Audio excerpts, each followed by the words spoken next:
Okay, hello. I am Twak, and this is my long play analysis of The Witness.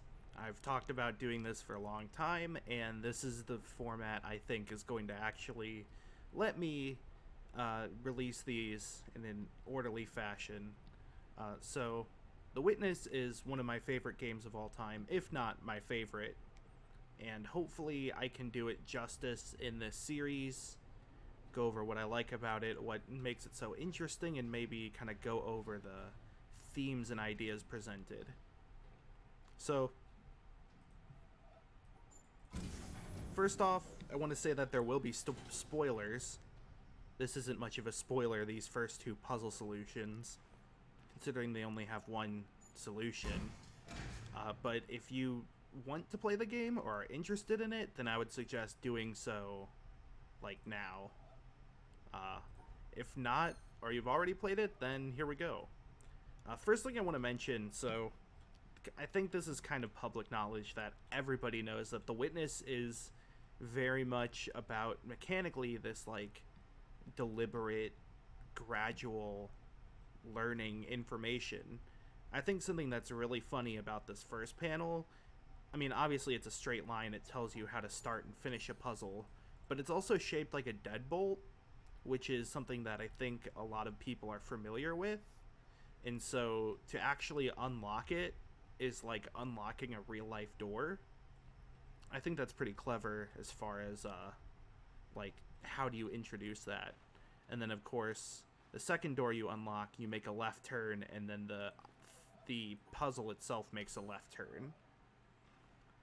It's already bringing that idea of motion together to itself into this into like the puzzles, you know.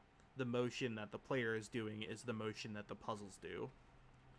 So then, you know, you leave that sort of area down there, and we have this really great framing. Something I think The Witness does really well is it has these really well framed shots that you're not at all forced into. You know, I could be looking down or whatever over there. Nice plants. And you don't have to look up this way, but it does a pretty good job, in my opinion, of like guiding your eyes around.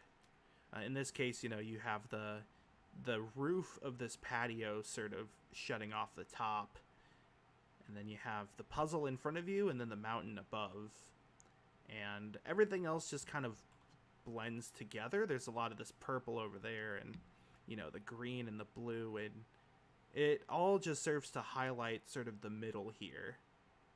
And there's obviously something else it highlights, but just in case people are still watching and they might want to play, I'll hold off on that for now.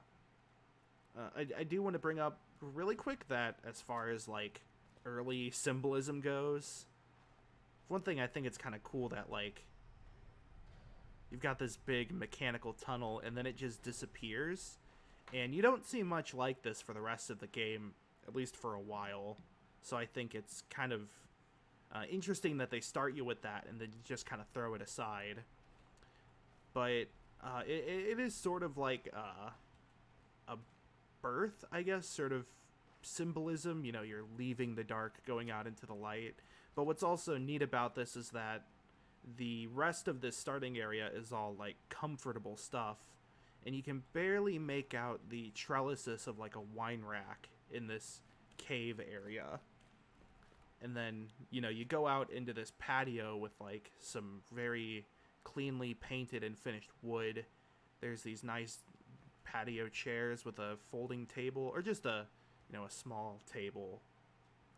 You know, they're like these modern amenities. You go around here, I believe, and yeah, there's a little couch or a resting spot, a bench with pillows. These amenities don't appear much else on the island, and I think it just sort of contributes to this beginning feeling.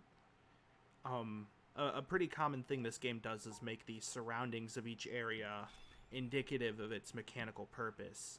In this case, the tutorial is to ease you into the game and, you know, use things that are pretty familiar, like mazes, before getting into the real meat and potatoes of the game.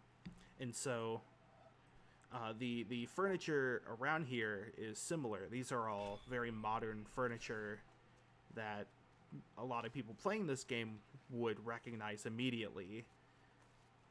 It might be sort of out of place in the castle sort of area, but it is also comfortable and familiar.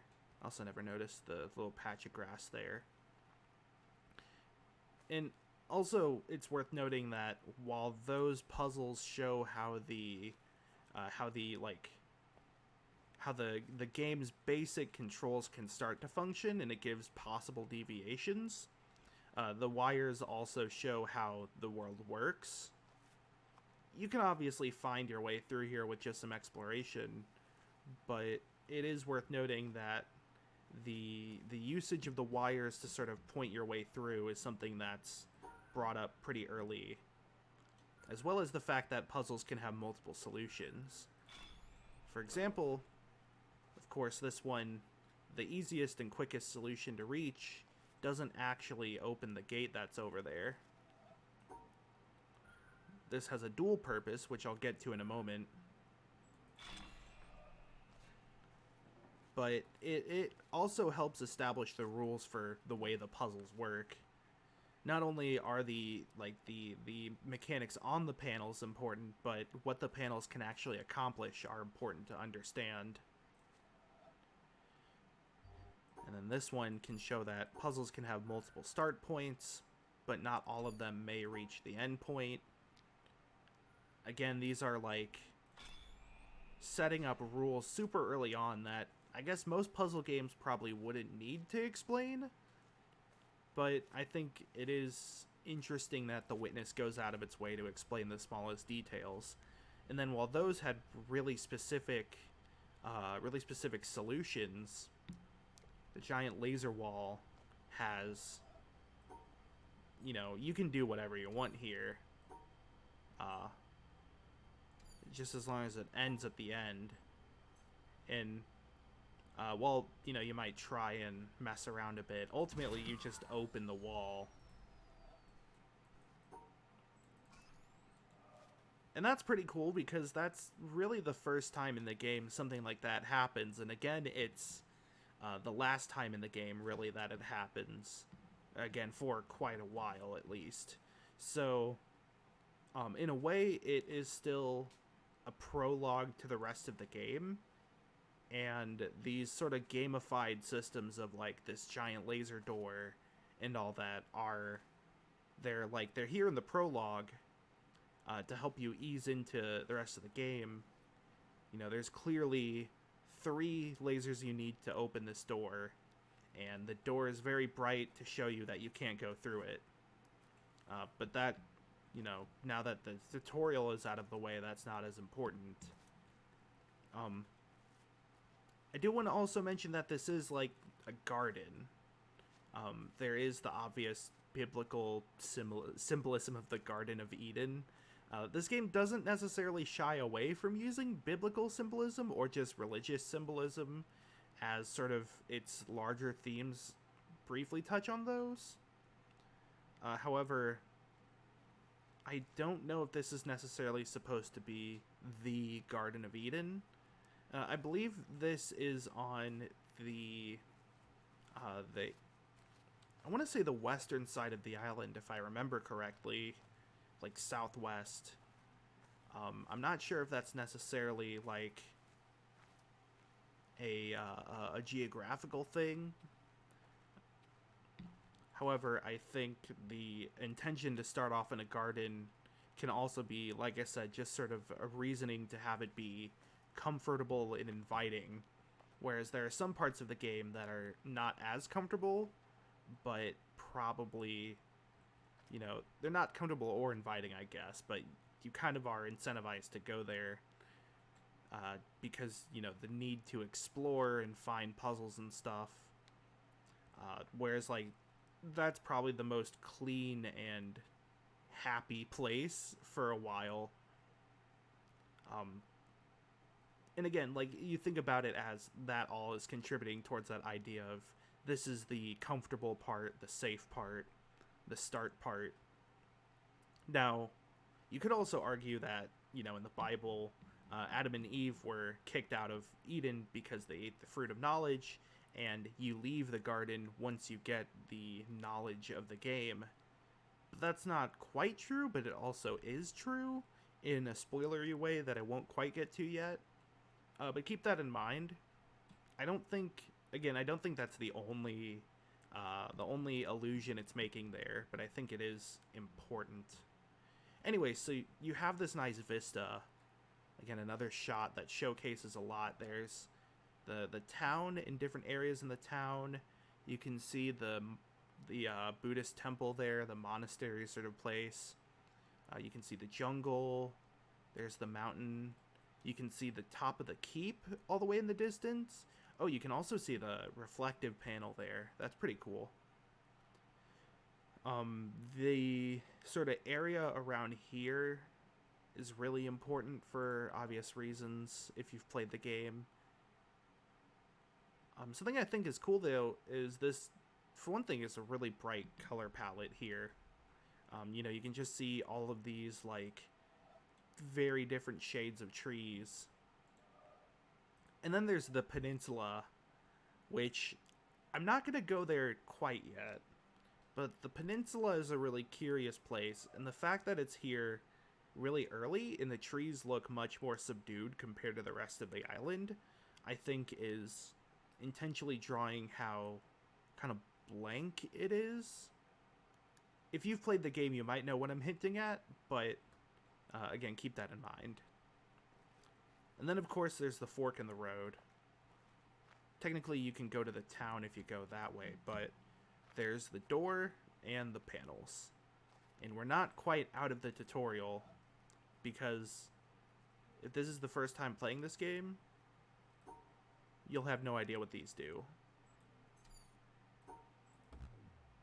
Nothing really works.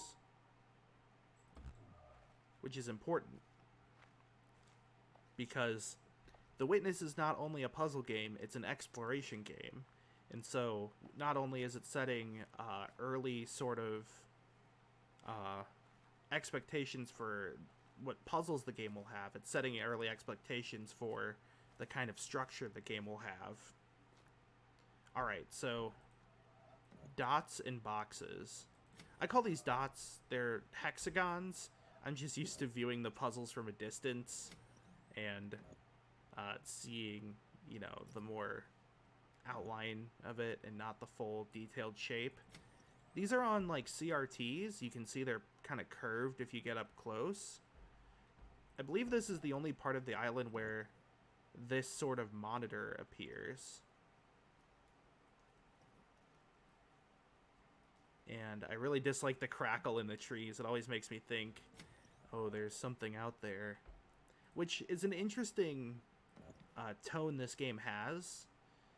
Something that I find interesting about the setting is that when you think about islands in pop culture, you think of things like Lord of the Flies or Gilligan's Island.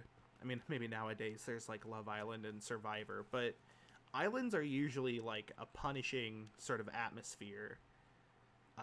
I mean, this goes all the way back to like the Odyssey, where you had Odysseus ending up on these islands that all of them had some weird terror, like a cyclops or a sorceress, or a multi-headed snake monster that like, is super deadly and confusing, and in a way it acts as like the old drawing sea monsters on a map to warn sailors.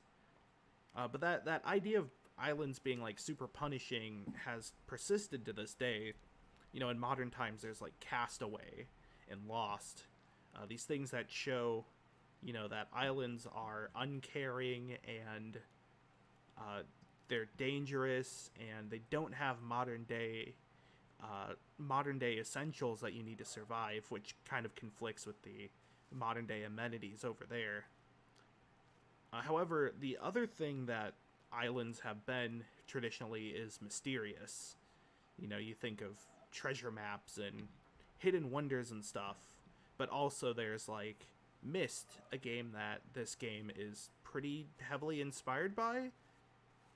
I mean, Mist has a couple different islands and practically a whole archipelago in Riven. But like the first island in the first Mist game is very similar to this in that you have a lot of machines.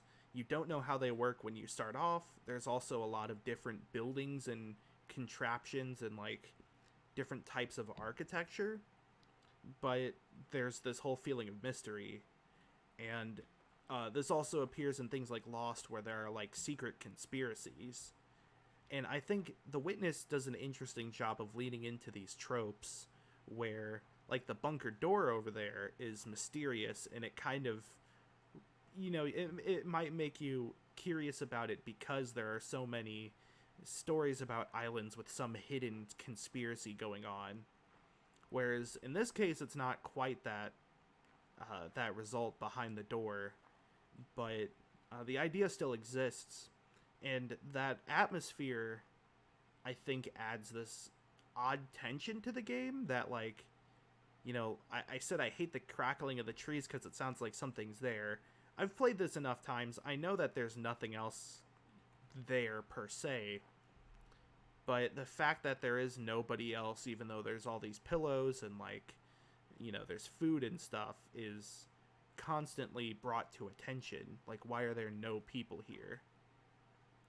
Anyways, boxes. This is something a lot of people use as the example of, like, how The Witness works as far as like how it teaches you. One thing, by the way, that's really nice is that if I did all these from before, I'd have to like click out and, you know, look at those and move my camera, but the whole getting close and solving puzzles that way really helps compare previous puzzles, because you can just kind of move through them. Yeah, this is the puzzle everybody likes, because this one you go up and around like that, but this you can't do that because you can't reach the end that way. So you have to learn that there's an alternate solution to that previous puzzle, and maybe that alternate solution has made you reconsider how these work. Like, up until now, you've always gone beneath the black squares, going to the right, except that one. But here you don't touch those. That one you don't go beneath, you go to the right. Yeah, it's this constant presenting puzzles, and then you have to kind of test your opinions of them, what you think will happen. And then here's the same thing again, where if you try to go around to the left like that, there's no way you can solve it. So you have to do that. Of course, the boxes need to be separated based on color. That's the intended reason. Also here, you can't rope off this section by itself, so you do have to combine it with these. This sort of playing with expectations and then messing with them and kind of subverting them that way is present in a lot of modern day puzzle games, that like if you try to do things brainlessly, it won't work. I mean, I think that should be obvious that a puzzle game wants you to play it and solve the puzzles. It doesn't want you to mindlessly think about them, or not think, I mean. And this is sort of the main way, is there will be the catch, that if you try to do it with your original intentions, it won't work. So you have to figure out what you can do instead. And The Witness does this constantly. I didn't talk much about this area, but it's more or less a farm. You can kind of see like the tilled rows where you would plant crops right there. And then over there, there's some sort of equipment, like farming equipment, that's kind of derelict. And the reason is because, I mean, farming is one of like the founding technologies of civilization. And this is one of the founding puzzle types, is these squares. And so now this section over here is also kind of included in that.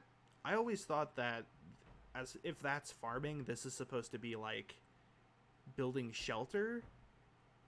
I mean, it's sort of mostly already built.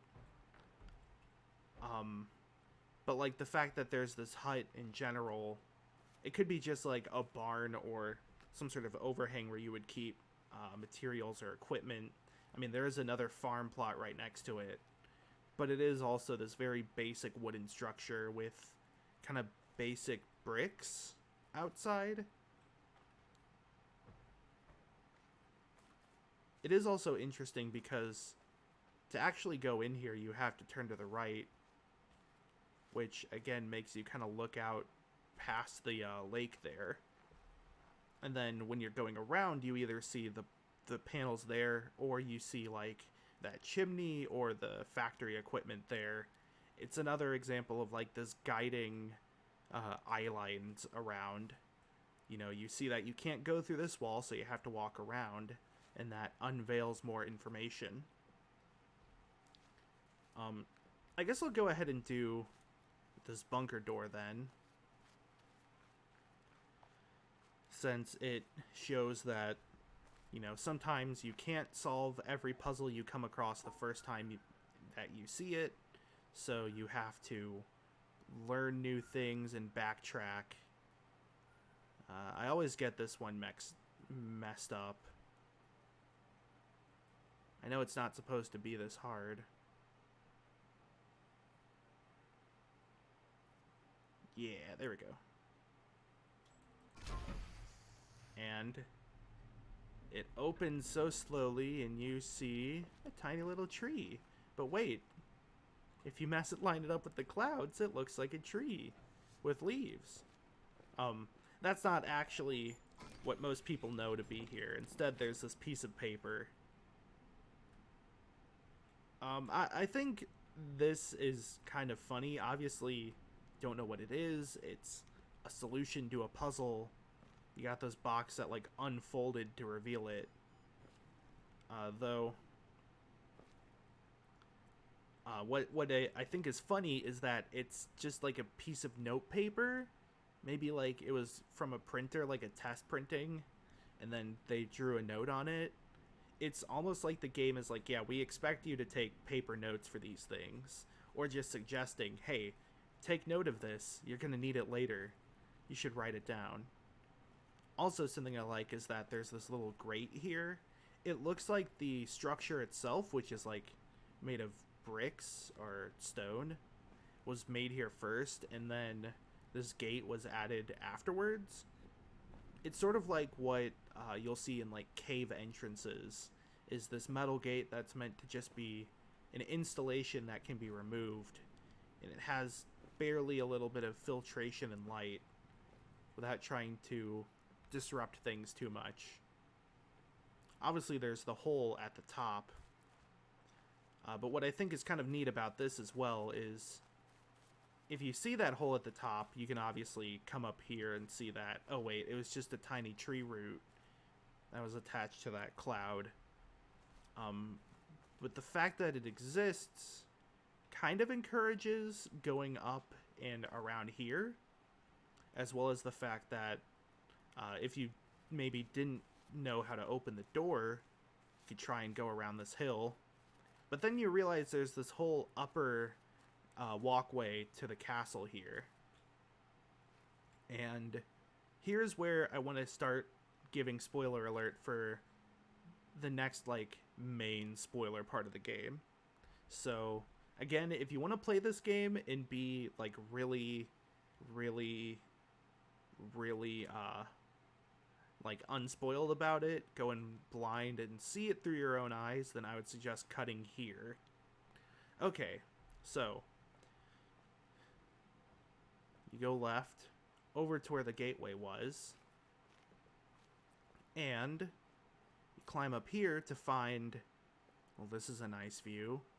There's something over there, but then you might notice that the pathway itself has made this circle shape. And when you look down, you're like, wait a minute, where have I seen that half circle end point? So these are the environmental puzzles.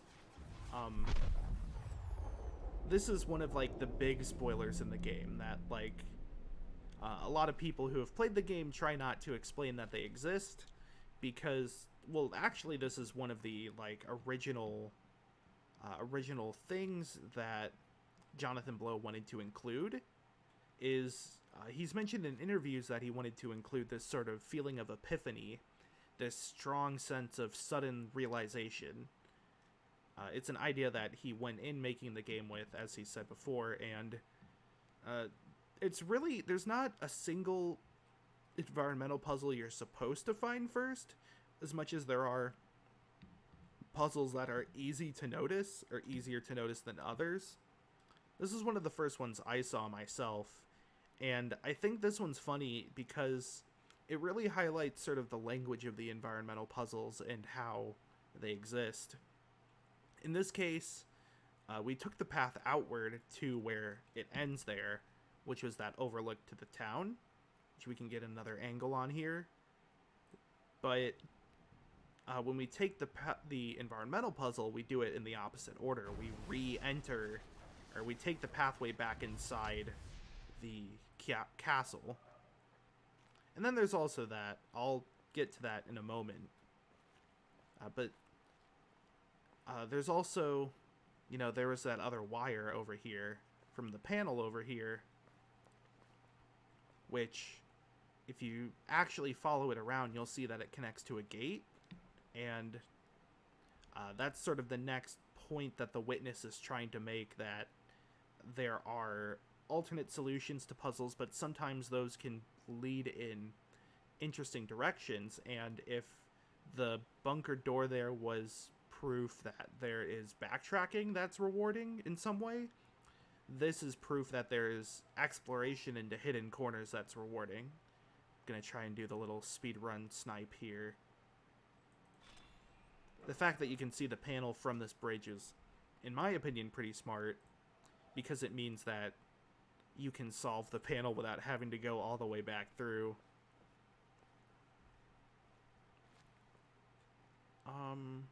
Actually, I think I'll hold off on that for now. I want to follow where that wire took us. So it goes back behind the castle here, against the ocean waves to our right. Somewhere around here is a little doggy. It's kind of hard for me to find. There's a lot of those little Easter eggs, like the cloud. Hopefully I can point out all of them as I go. Some of them are more well hidden from me than I'd care to admit. I want to say it's somewhere around here, but that doesn't sound quite right. I thought it was in like this corner. Maybe not. You can definitely tell how much I prepared for this and where I prepared.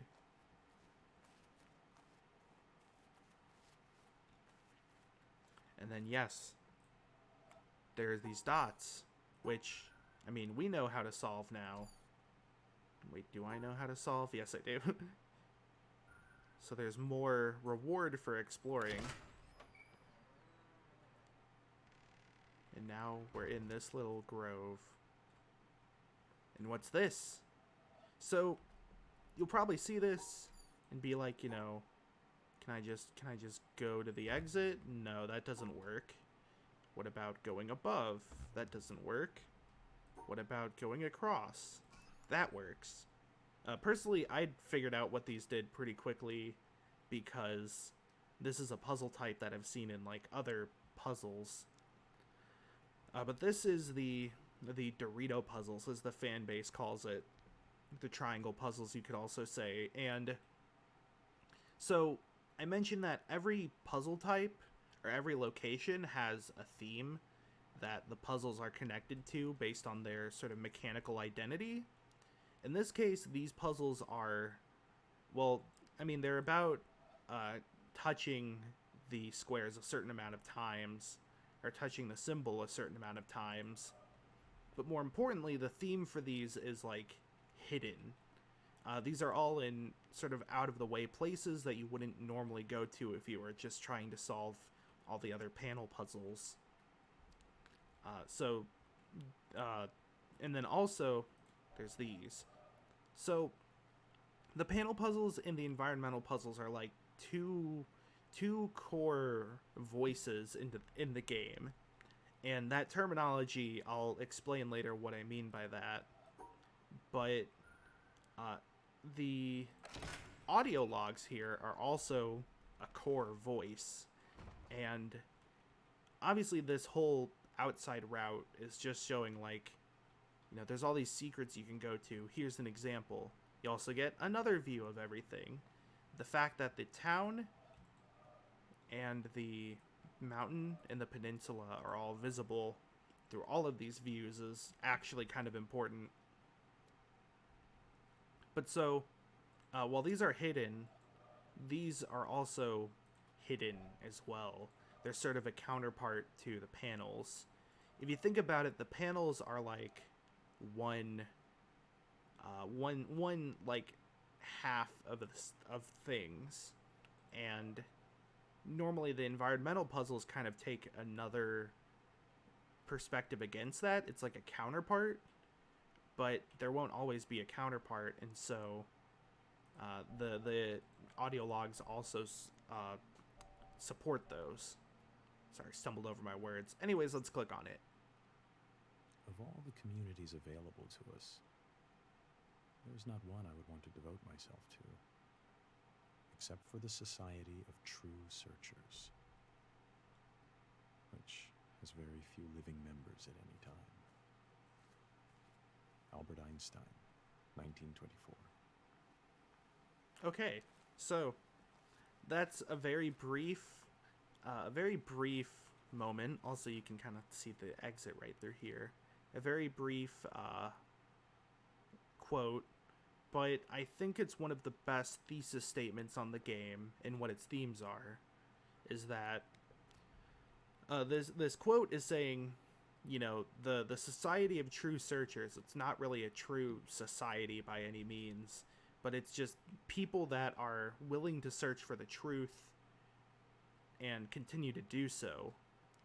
And it's no mistake that this audio log is at the end of this, like, introductory primary secret location here that is not really hidden so much as it is vaguely telegraphed to. But by putting it here, it's sort of indicating that by looking for the secrets that way, we are in turn members of the Society of True Searchers. It's also obviously across from this bunker, which is something, somebody searching for truth and mysteries would definitely look for. I think many of the game's themes and ideas are concerned with the search for truth in some way or another. And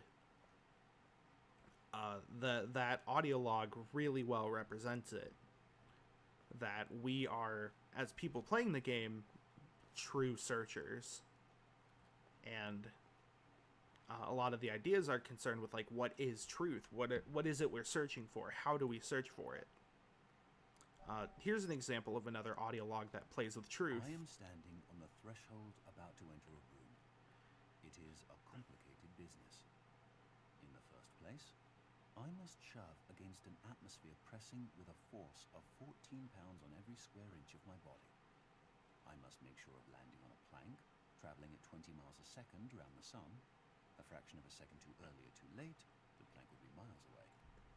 I must do this whilst hanging from a round planet head outward into space and with a wind of ether blowing at no one knows how many miles a second through every interstice of my body. The plank has no solidity of substance. To step on it is like stepping on a swarm of flies. Shall I not slip through? No. If I make the venture, one of the flies hits me and gives me a boost up again. I fall again and am knocked upwards by another fly, and so on.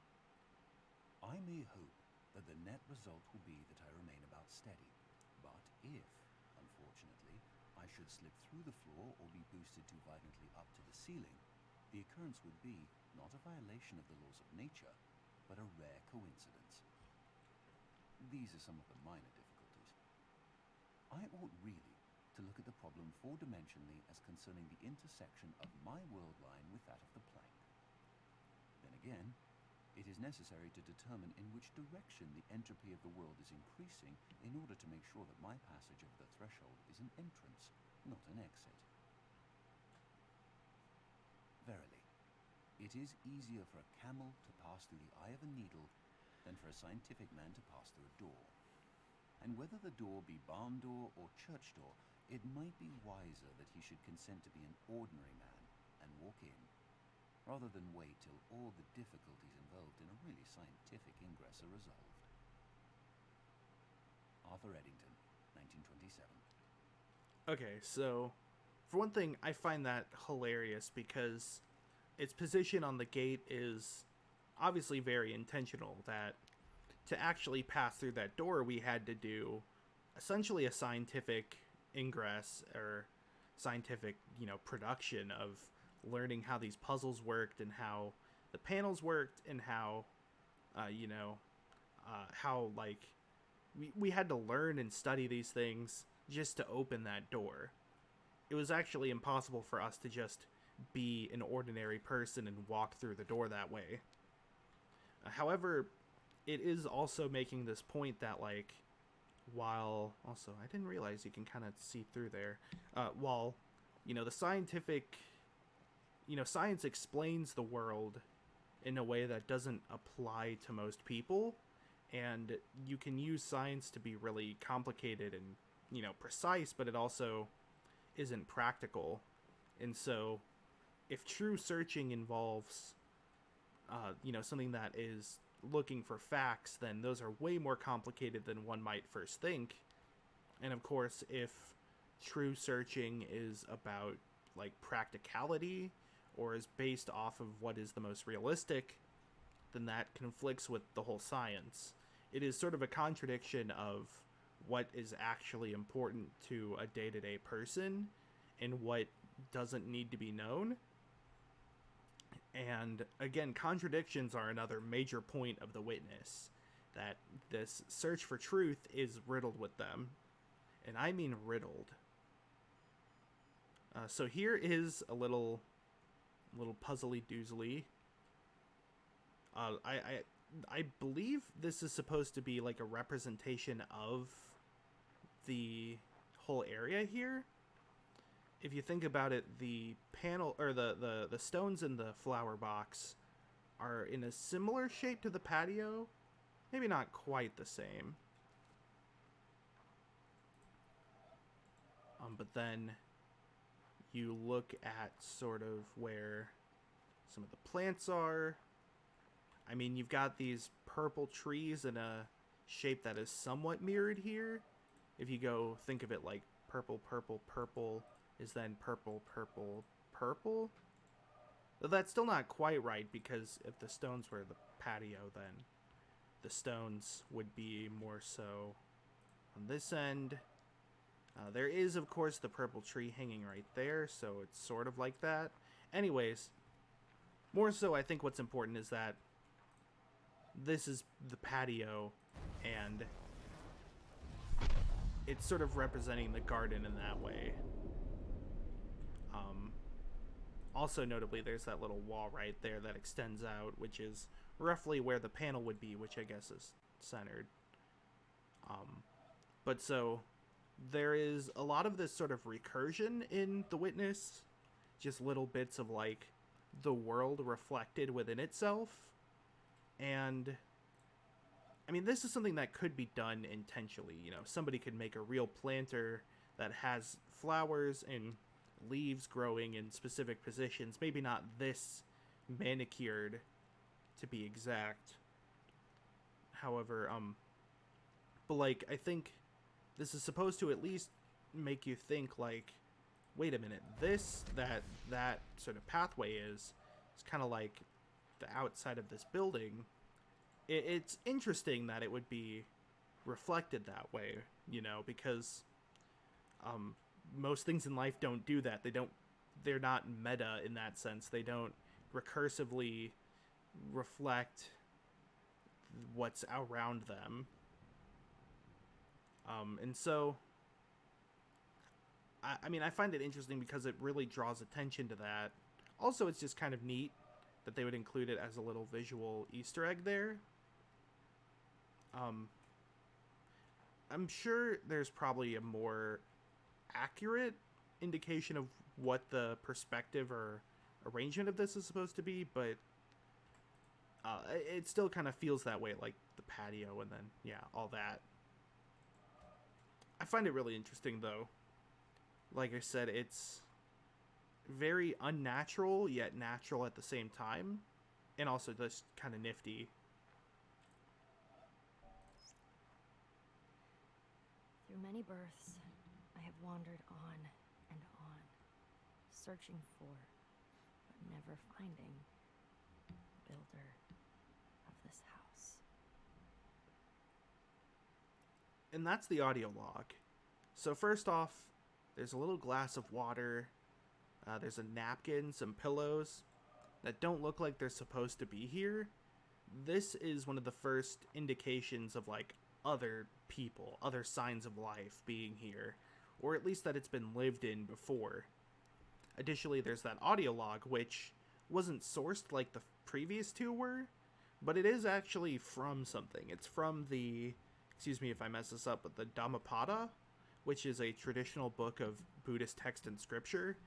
Now, I looked this up, and what I found interesting was that this passage that they read ends right before the end of that verse.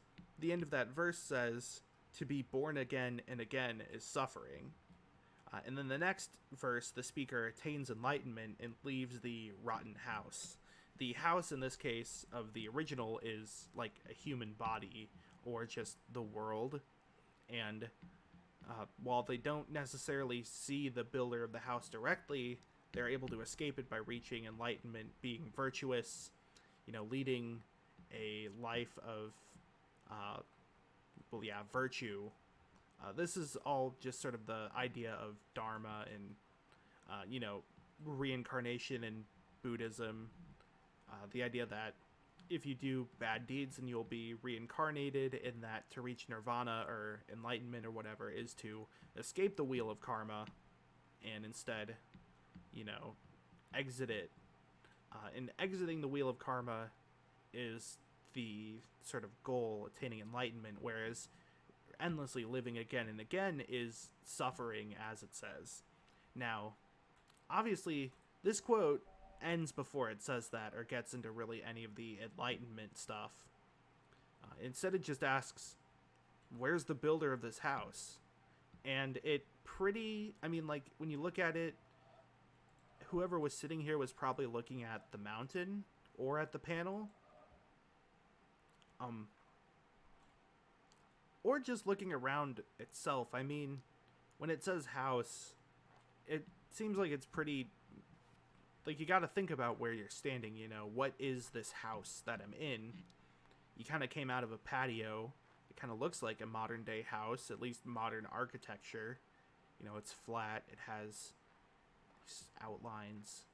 I don't know much about modern architecture, excuse me, but it's that like, it's drawing attention to the fact that, wait, are there people here that are looking for who made this building? What does it mean by house? Or is it just more like reading off, thinkers, or in this case, Buddha? Of course, being reborn again and again is suffering. That is very important if you've played through the game. You'll know more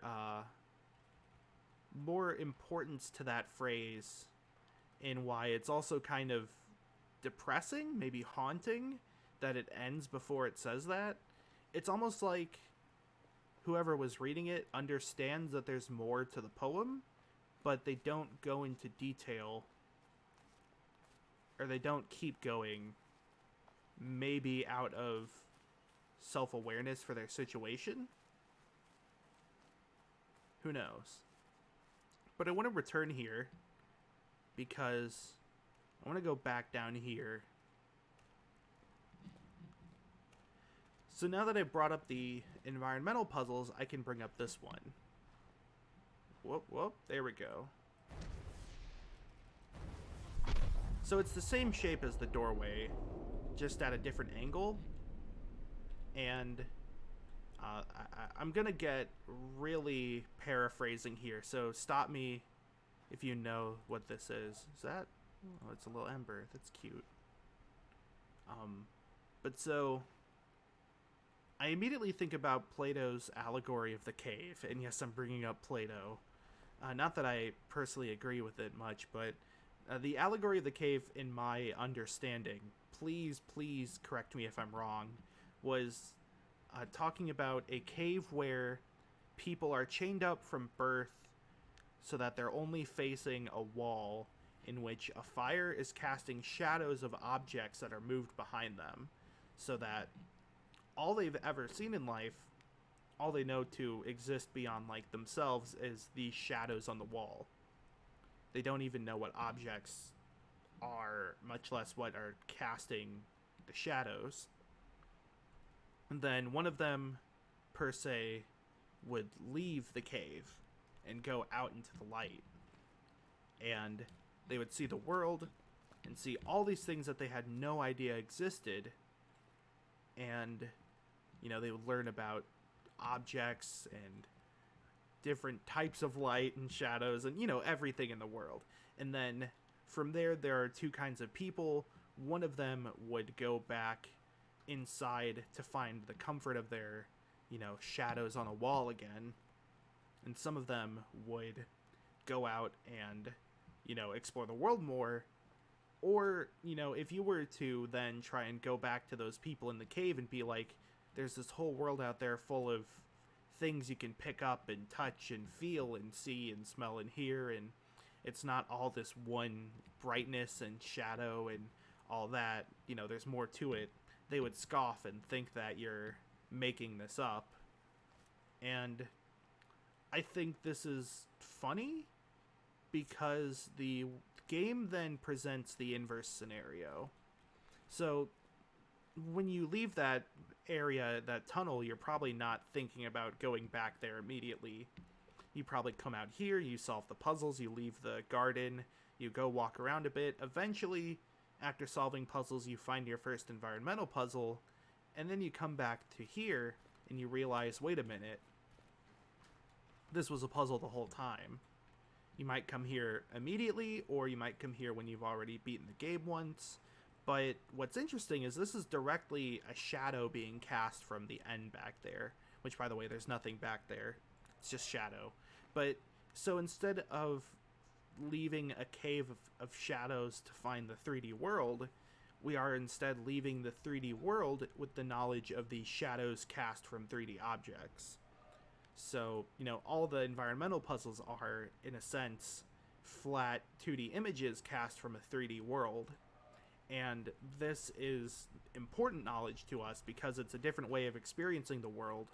As people playing video games, it's new collectibles, new puzzles to solve.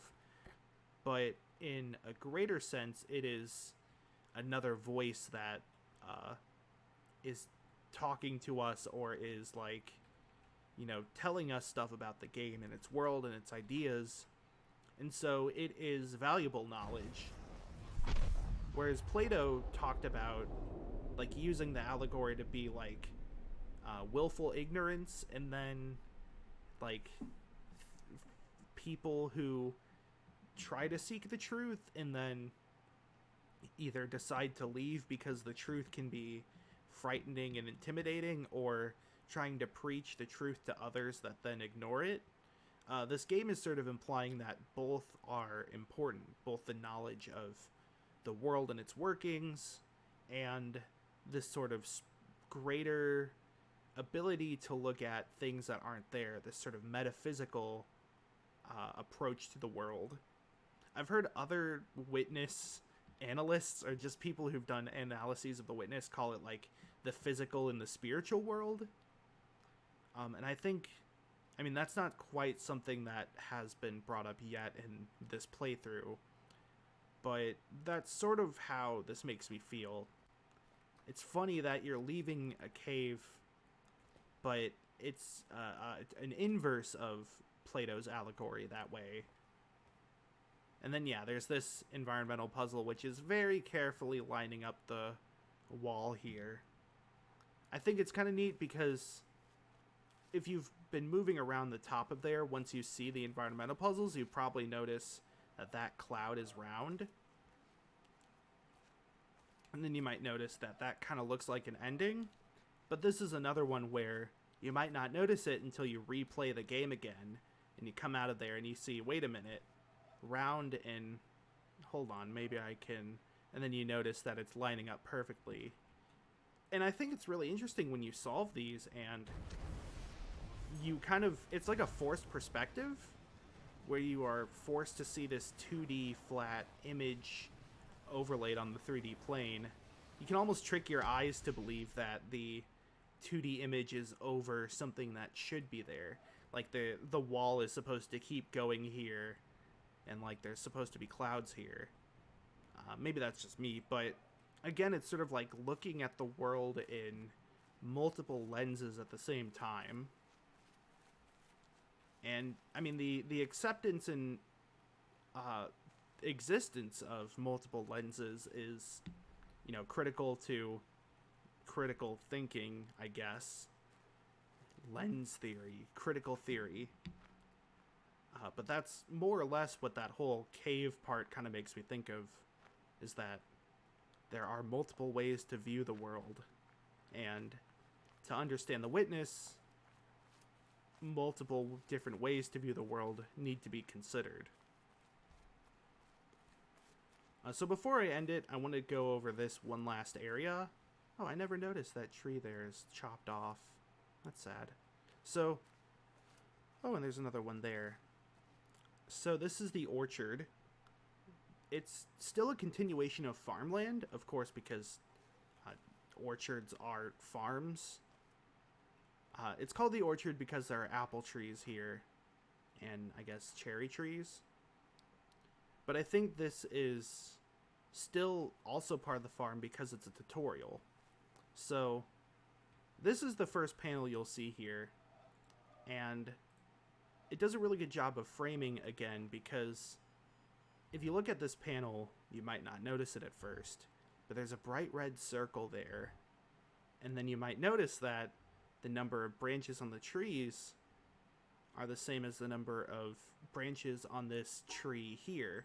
This is literally the, like, geometric form of a tree. And the panel goes here. Now you might be thinking, like, oh, I don't know, maybe like this? Oh wait, that was the right one. Well, basically it uses the colors here to highlight this bright red apple so that you have an idea of the most obvious difference between the trees and between the branches, because one of them has to be right. Then there's also this one where you have to like look at it at a specific angle or else you'll get it wrong. There's only really one angle where you can see all the branches spread out like that. Now, if you were to fail one of these, say this one, which I think you're intended to fail, it shuts off. I've seen a lot of people dislike this as a method of wasting the player's time, and I can kind of see why, but more so, I think the intention is to make it so that you're not brute forcing this. Like, just gotta find the right angle here.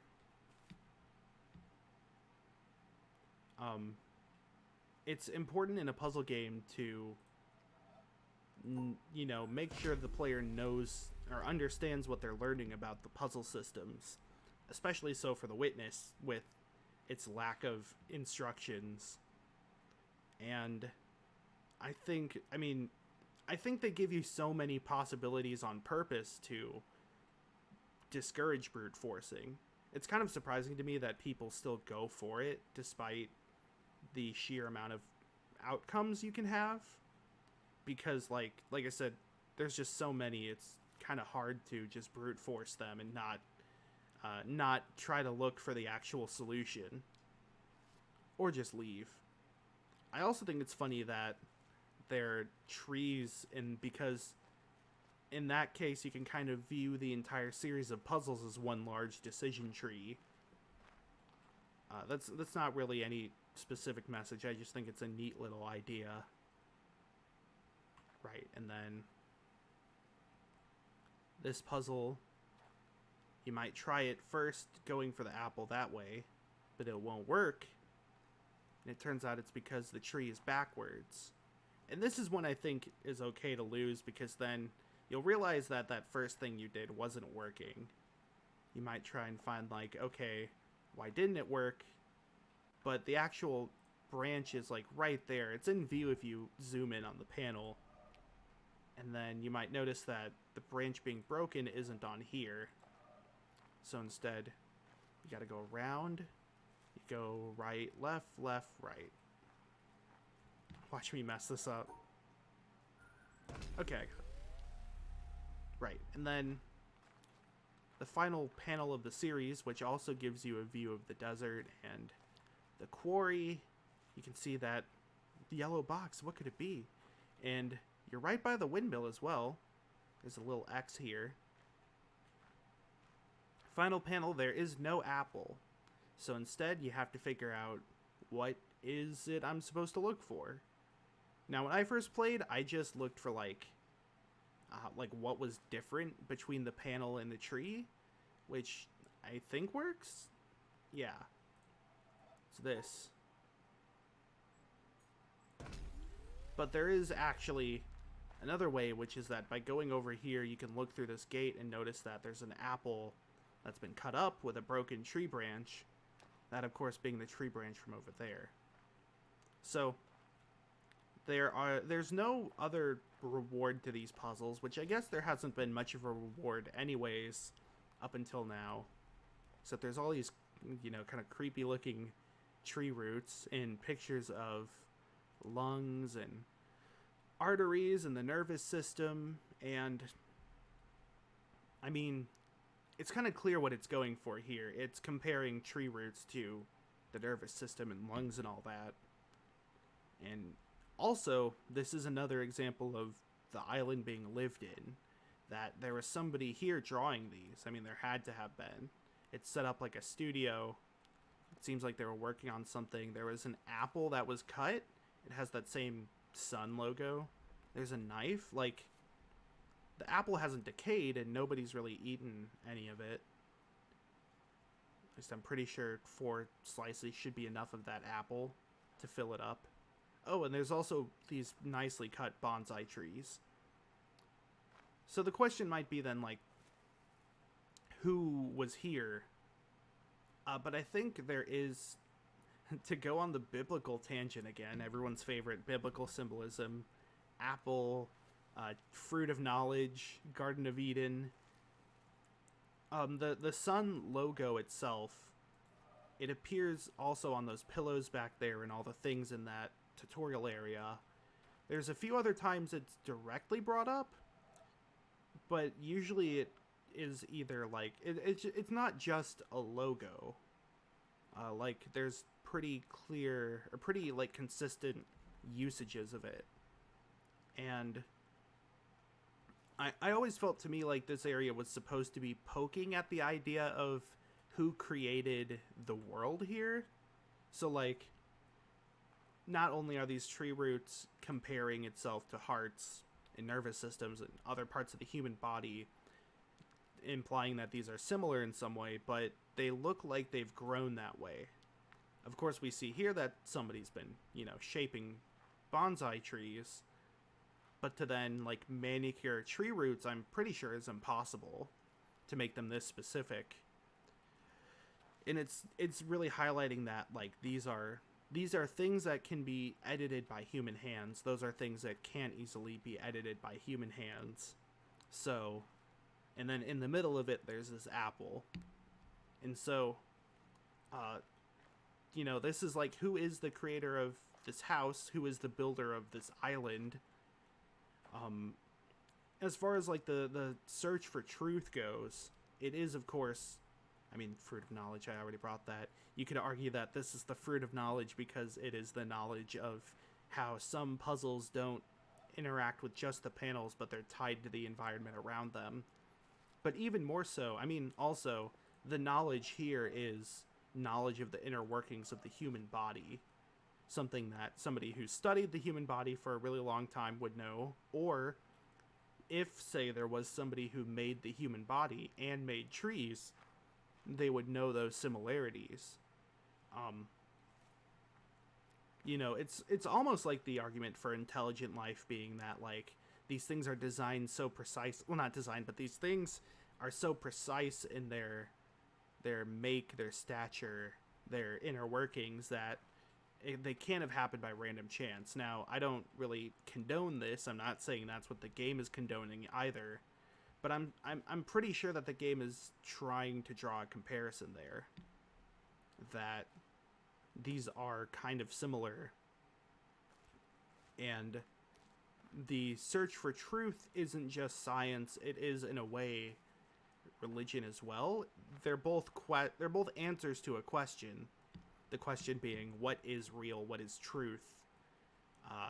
Who built this house? Now, you could be like, okay, that's a lot of mumbo jumbo or whatever. Also, high monastery tree, high mountain, high person with the hand. But then, what does that relate to a person in everyday life?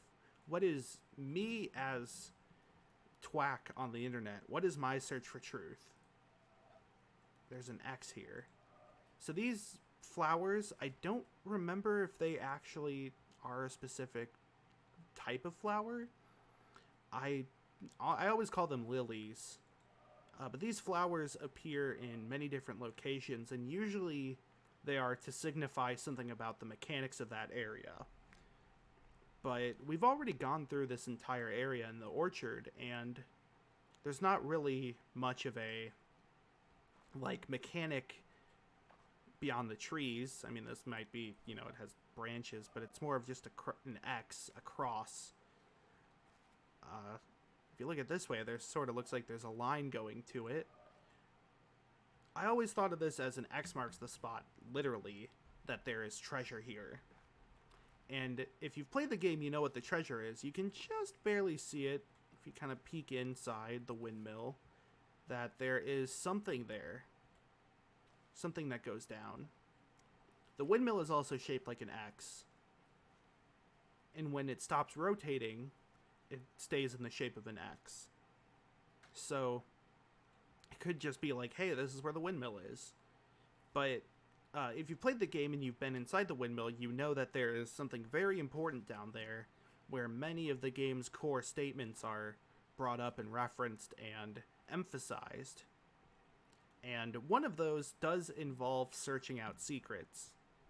Now, if you've been following pretty much the same path as this playthrough, which is the path I took in my original playthrough, you might be curious about the windmill and why there's also there's a statue. That's fun. About why there's like an X here. You finally get another chance to look at the island, and you might see how it goes into the town there. You might notice the statue or what looks to be a person. It might creep you out a little bit. There's not really any other statues you can see from here. Not many you can see before this point either. I wonder if that's intentional. But at any rate, also the top of the mountain's always in view. But at any rate, you might be wondering about that code, and you might see this X and how there's a little passageway there, and you might get curious to go in there, which is where, of course, you can enter the code. And this search for secrets is something that I'll get into more as it actually comes up in the game, which will be much, much later. But it is another form of seeking truth.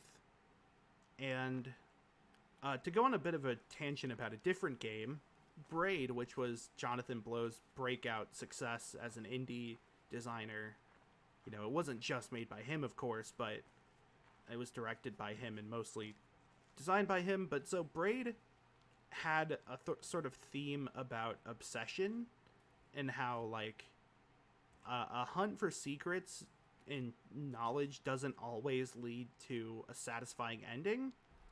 You could argue that The Witness has the same concept, but The Witness is much more